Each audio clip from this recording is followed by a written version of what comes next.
नमस्कार। स्वागत है आपका राजनीति के इस अखाड़े में।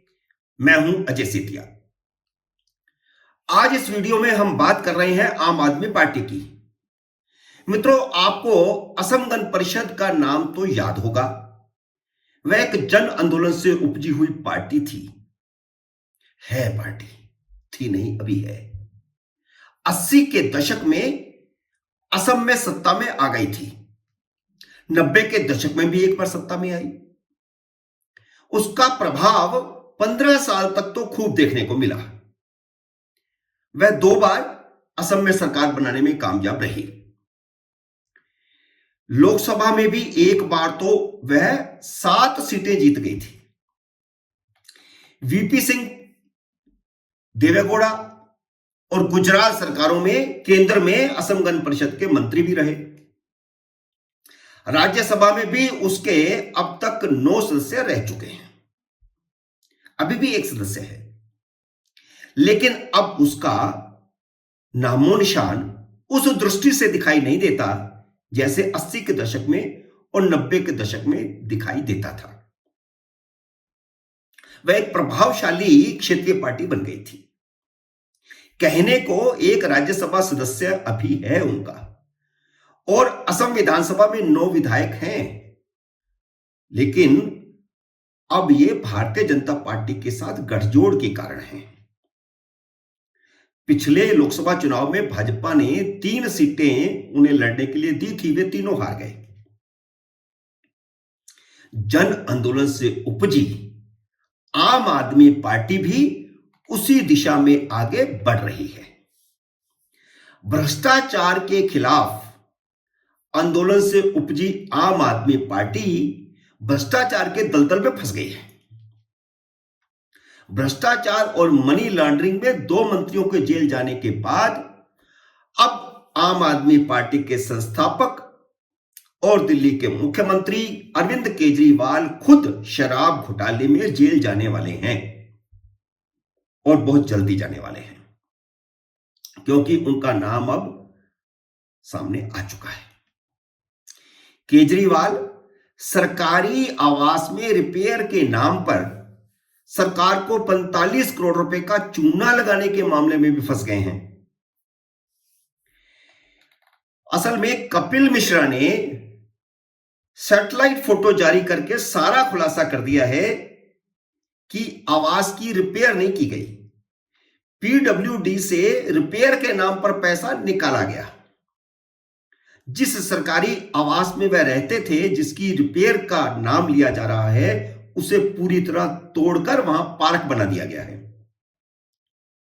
कपिल मिश्रा उनके पुराने सहयोगी हैं, केजरीवाल के मंत्री रहे हैं, विधायक तो रहे ही हैं, और उन्होंने जो सैटेलाइट की पिक्चर्स 4 पिक्चर जारी की हैं, उससे यह सारा खुलासा हुआ है कि वह तो तोड़ दिया गया, उसके बराबर पूरा नया भवन बनाया गया है, जिसकी किसी एजेंसी से मंजूरी नहीं ली गई, नक्शा भी पास नहीं करवाया गया। मैं उसी शीश महल की बात कर रहा हूं जिसके बारे में कई खुलासे हुए हैं कि 45 करोड़ रुपया लगा दिया, 1 करोड़ रुपए के उसमें पर्दे लगे हैं, वियतनाम से आकर के पत्थर लगा है, और 15 बाथरूम बने हैं जिसमें 4-4 लाख रुपए की टॉयलेट शीट है। और इतना ही नहीं, इस सरकारी आवास में लगे कम से कम 100 पेड़ों को भी बिना अनुमति के काटा गया है। यह कपिल मिश्रा का आरोप है। लेफ्टिनेंट जनरल ने चीफ सेक्रेटरी को आदेश दे दिया है कि चीफ मिनिस्टर के आवास से जुड़ी सारी फाइलों की जांच करके 15 दिन में रिपोर्ट सौंपी जाए। दाल में काला उस समय बिल्कुल जाहिर हो गया जब पीडब्ल्यूडी मंत्री आतिशी मारलेना ने लेफ्टिनेंट गवर्नर को चिट्ठी लिखी और कहा कि आपको यह पूछने का या फाइलें मंगवाने का कोई अधिकार नहीं है। उन्होंने सुप्रीम कोर्ट के एक जजमेंट का भी हवाला दिया कि सुप्रीम कोर्ट ने कहा है कि आपको कोई अधिकार नहीं है, यह आपकी अनाधिकार चेष्टा है। लेकिन चीफ सेक्रेटरी उनकी चिट्ठी से नहीं रुकने वाले। वह रिपोर्ट सौंपेंगे और उनकी रिपोर्ट मिलते ही सीबीआई जांच के आदेश हो जाएंगे। इससे पहले शराब घोटाले में भी चीफ सेक्रेटरी की रिपोर्ट पर ही सीबीआई जांच के आदेश हुए थे। उधर यह बात भी सामने आ गई है कि मनीष सिसोदिया को आगे रखकर पैसा कमाने वाली नई शराब नीति के सूत्रधार खुद केजरीवाल ही थे। कई बातों का तो सिसोदिया को पता ही नहीं था। केजरीवाल के सरकारी आवास से ही सबसे बात होती थी, वहीं पर कमीशन तय होता था और वहीं पर कागजात तैयार होते थे।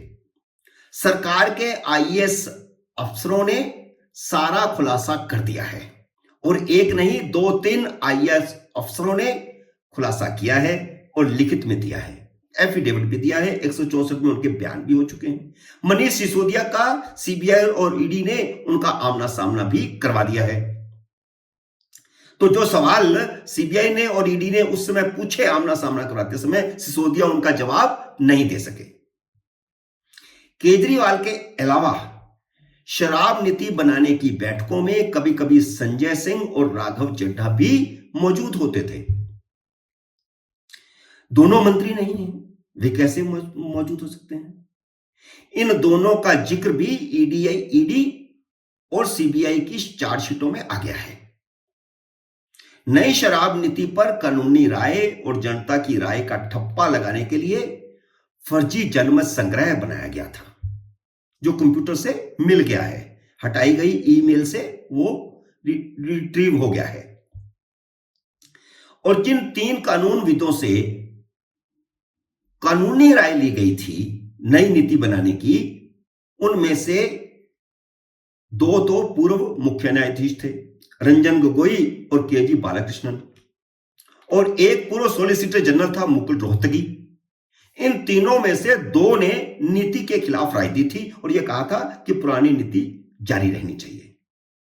लेकिन केजरीवाल के आदेश से और सिसोदिया की आदेश से उनकी राय को कैबिनेट नोट से हटा दिया गया, क्योंकि कल को अगर भेद खुलेगा, फाइलें खुलेंगी, तो पता चलेगा कि कानूनी राय के खिलाफ नई नीति बनाई गई, तो उनका नोट ही वहां से हटा दिया गया। दिल्ली में भले ही सीबीआई जांच की भनक मिलते ही भ्रष्टाचार वाली शराब नीति वापस ले ली गई थी, लेकिन उसी शराब नीति को अब पंजाब में लागू कर दिया गया है। पंजाब में दिल्ली वाली शराब नीति लागू करवाने की जिम्मेदारी पंजाब के प्रभारी राघव चड्ढा को दी गई थी। केजरीवाल ने पंजाब के मुख्यमंत्री भगवंत सिंह मान को डम्मी मुख्यमंत्री बनाकर रख दिया है। अब यह भी खुलासा हो गया है कि अफसरों के साथ मीटिंगें केजरीवाल, सिसोदिया और राघव चड्ढा कर रहे हैं, पंजाब के अफसरों की। ईडी की इस एफआईआर में सिसोदिया के घर हुई जिस मीटिंग में राघव चड्ढा की मौजूदगी बताई गई है, उस मीटिंग में पंजाब सरकार की आबकारी विभाग के कई अफसर मौजूद थे, जिनका नाम भी आ गया है। यह मीटिंग दिल्ली वाली शराब नीति पंजाब में लागू करने के लिए थी। तो इसका मतलब है अब यह जांच का दायरा बढ़कर पंजाब तक पहुंचने वाला है और पंजाब की शराब नीति भी जांच के घेरे में आएगी। इससे पहले पंजाब के चीफ सेक्रेटरी और बिजली विभाग के अधिकारी भी केजरीवाल के साथ हुई मीटिंगों में मौजूद थे और उन मीटिंगों में भी राघव चड्ढा मौजूद थे, क्योंकि आम आदमी पार्टी ने राघव चड्ढा को पंजाब का प्रभारी बनाया हुआ है। तो लेकिन उन्हें यह अधिकार नहीं मिलता कि वह सरकार की बैठकों में शामिल हों। सरकार की बैठकों में तो वही शामिल हो सकता है जिसने पंजाब के गवर्नर के सामने पद और गोपनीयता की शपथ ली हो। और इन मीटिंगों में जो मीटिंगें दिल्ली में हो रही हैं, केजरीवाल जिन्हें ले रहे हैं या सिसोदिया जिन्हें ले रहे हैं या राघव चड्ढा जिन्हें ले रहे हैं, जिन मीटिंगों में वो मौजूद होते हैं, वहां पंजाब के मुख्यमंत्री जिन्होंने पंजाब की पद और गोपनीयता की शपथ ली है मुख्यमंत्री पद की, वे मौजूद नहीं होते। तो ये जितनी मीटिंगें हो रही हैं वे सारी की सारी अवैधानिक हैं। नई खबर यह है कि केंद्रीय मंत्री अमित शाह से मुलाकात के बाद भगवंत सिंह मान ने कुछ मुद्दों पर अरविंद केजरीवाल से दूरी बनाना शुरू कर दिया है, क्योंकि उनको समझ आ गया है कि उनका हाल भी आगे जाकर के कहीं सिसोदिया जैसा ना हो जाए। 18 अप्रैल को खालिस्तान समर्थकों पर शुरू की गई कार्रवाई के ऑपरेशन में केजरीवाल और राघव चड्ढा को पूरी तरह अंधेरे में रखा गया था। उस ऑपरेशन की निगरानी केंद्रीय गृह मंत्री अमित शाह और भगवंत मान खुद कर रहे थे। अमृतपाल सिंह के आत्मसमर्पण हो जाने तक इस खबर की जानकारी भी केजरीवाल को और राघव चड्ढा को नहीं दी गई थी। भगवंत मान को समझ आ गया है कि जिस तरह मनीष सिसोदिया फंसा है उसी तरह केजरीवाल उन्हें भी बुरा फंसा देंगे। राघव चड्ढा ने इस बात से इनकार किया कि कोर्ट में दाखिल चार्जशीट में उनका नाम है। हालांकि उनको कैसे पता चला हम नहीं जानते।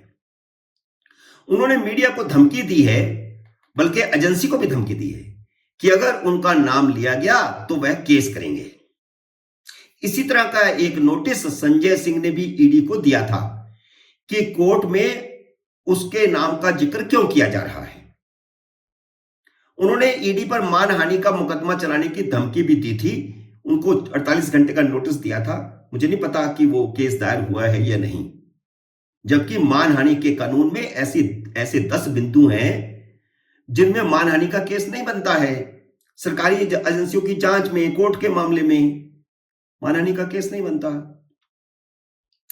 असल में अरविंद केजरीवाल की तरफ से दक्षिण की शराब लॉबी से सारा मोल भाव करने वाले विजय नायर ने पूछताछ में संजय सिंह का नाम लिया है। अन्ना हजारे की गोद में बैठकर भ्रष्टाचार के खिलाफ नारे लगाने वाला आम आदमी पार्टी का हर नेता भ्रष्टाचार में फंसता जा रहा है। सिर्फ आम आदमी पार्टी के नेता ही नहीं, बल्कि 3 और क्षेत्रीय पार्टियों के वरिष्ठ नेताओं के नाम भी शराब घोटाले में उजागर हो चुके हैं। ये जो मोदी सरकार के खिलाफ क्षेत्रीय दलों का मोर्चा बनाने की बात हो रही है, उसकी शुरुआत शराब घोटाला मोर्चा बनाने से हुई है, जिसकी पटकथा कोरोना काल में लिखी गई। जब सारा देश कोरोना से जूझ रहा था, सारी राज्य सरकारें कोरोना से जूझ रही थी, तब 3 राज्यों के बड़े नेता शराब घोटाले में कोई पटकथा लिख रहे थे। तेलंगाना की भारत राष्ट्र समिति की नेता और मुख्यमंत्री की बेटी कविता, आंध्र प्रदेश के वाईएसआर कांग्रेस के सांसद श्रीनिवास रेड्डी का बेटा राघव मुगड्डा, पंजाब के पूर्व अकाली दल विधायक दीप मल्होत्रा का बेटा गौतम मल्होत्रा भी शराब घोटाले में फंसे हुए हैं। तो इस तरह कुल मिलाकर के 4 क्षेत्रीय पार्टियों के नेता, अब आम आदमी पार्टी कह सकते कि हम तो राष्ट्रीय पार्टी हैं, तो वह अलग बात है। मित्रों, उम्मीद है मेरा यह विश्लेषण आपको पसंद आया होगा। मेरे इस YouTube चैनल को सब्सक्राइब कीजिए और इस वीडियो को लाइक और शेयर कीजिए। मैं जल्द ही नए विषय पर एक वीडियो लेकर के फिर आपके सामने हाजिर होऊंगा। मेरे नए वीडियो का करिए इंतजार। तब तक नमस्कार।